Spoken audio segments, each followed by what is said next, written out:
Welcome to Hooray IELTS Speaking Part 2.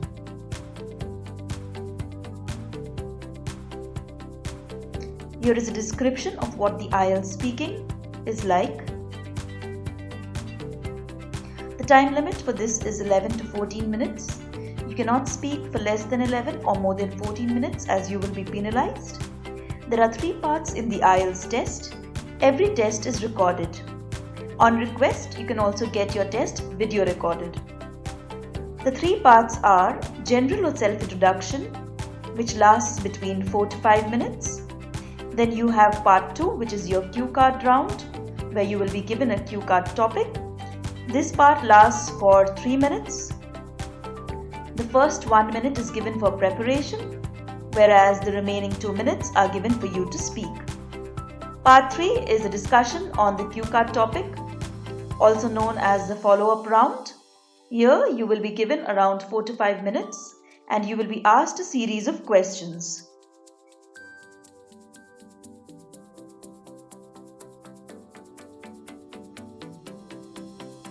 A very important thing of note here is the speaking criteria.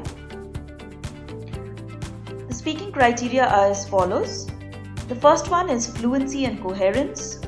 Here you are required to speak fluently. Do not speak at a fast pace, but at an even pace and a natural pace. Occasional hesitation is acceptable, but not too many. Your talk should be coherent and well structured, and all the relevant information should be included. The next criteria is lexical resource. You are required to use a wide range of vocabulary, especially those that fit the topic given to you. You could use idiomatic language.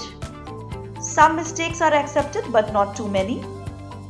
Make sure you use adjectives of quality when describing people or things or towns, etc. Related jargon could be used here.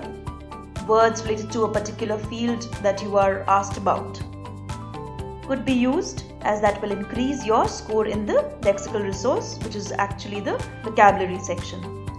The next point is grammatical range and accuracy. This is a very important criteria in almost all of IELTS modules. You are required to use simple and complex sentence structures. Make sure the tenses you are using are correct.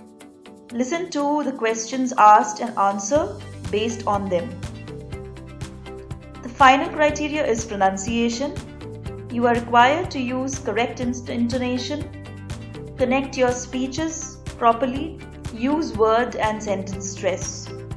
While IELTS does not stress too much on accent, pronunciation is a very important part and it could invariably affect your accent. So learn up phonetic sounds, practice repeatedly. The topic for this session is accommodation.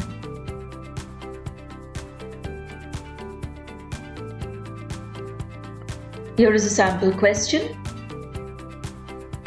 Describe a house or an apartment you would like to live in. You should say what kind of accommodation it would be, where it would be, who would live there with you, and say why you would enjoy living in this place.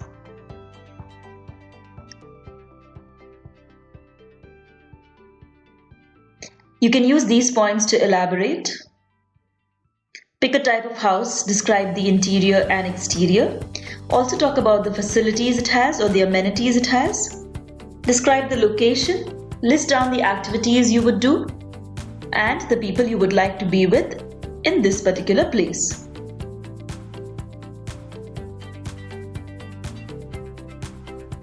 Now, to answer the first point, what kind of accommodation it would be, you could say, first and foremost, the introduction. Here, of course, you are describing a place, non-living place, so it is a good idea to look for vocabulary related to it. Now, since accommodation also denotes space, you could talk about space and give descriptions about the architecture and the location as mentioned before. As you can see here, words and phrases like large spacious house or big detached overlooking the sea or mountain cliffs can be used to describe houses in this particular location. If you want to make your speech more interesting, think of a different idea. The person in this speech has mentioned, I cannot resign to the idea of a stationary home. It basically means I cannot submit to the idea, or I cannot imagine living in one particular place. So he further on goes to describe the ideal home, again replaced with the word accommodation but meaning the same. Here, always think of the kind of person you are and the kind of place you would want. Anything that is closer to your heart is always easier to talk about. You could always talk about it more and you would never run out of ideas.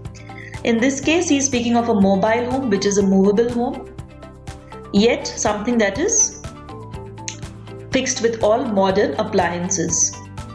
So this is a new concept which is quite there in the market. People living in smaller spaces, which is very compact and it has a lot of amenities within it. Now, to go to the next question, where it would be. Again, here this is a question of location.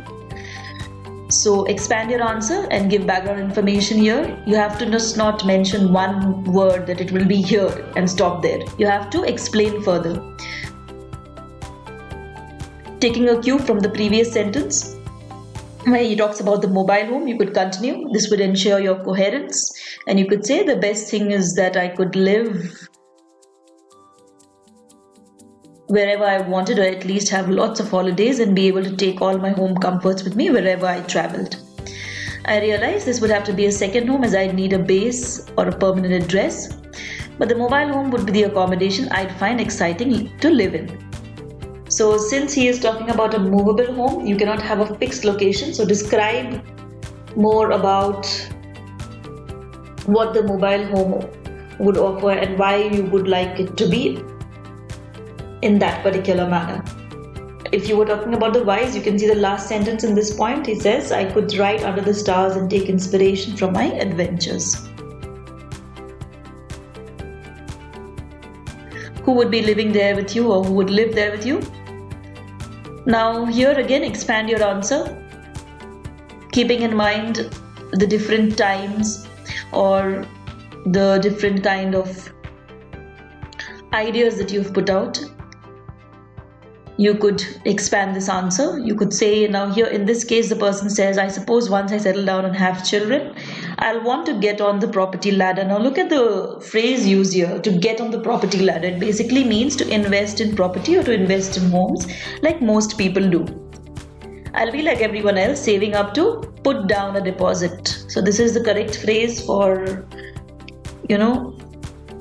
making a deposit or making a payment on a house or an apartment. Put down a deposit.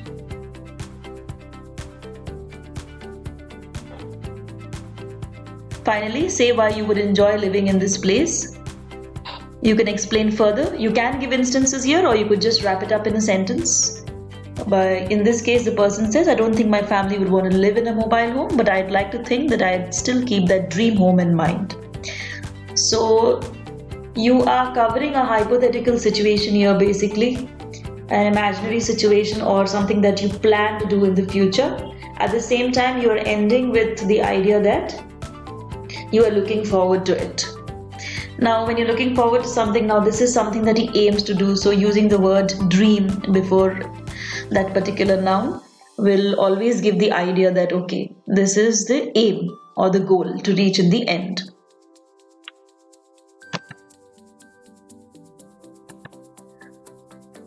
You could use useful vocabulary and expressions here, some of them being detached house or individual house, dream home, a home that you've always wanted, to get on the property ladder, as I explained earlier, to buy bigger or expensive properties later, ideal home, permanent address, to put a fixed deposit.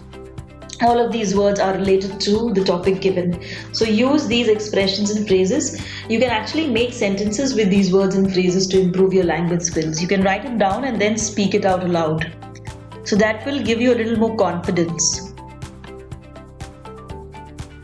Now here are some general speaking tips. It is always suggested that you Practice with a partner and listen as well as speak. When you're alone, you can speak in front of a mirror, see how you appear.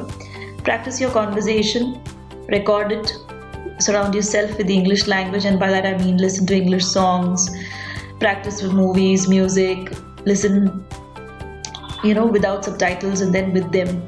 You can begin by practicing on subjects that are familiar to you. Okay, practice phonetic sounds, learn new phrases, idioms. When practicing phonetic sounds, pay attention to stress sounds, learn new words, learn word sounds, repeat them aloud, pick up one sound of a vowel, make a note of 5 similar ones, practice them. Always diversify your subjects. In IELTS speaking, you must speak until the examiner stops you, especially Part 2 cue card round. That is the end. Thank you.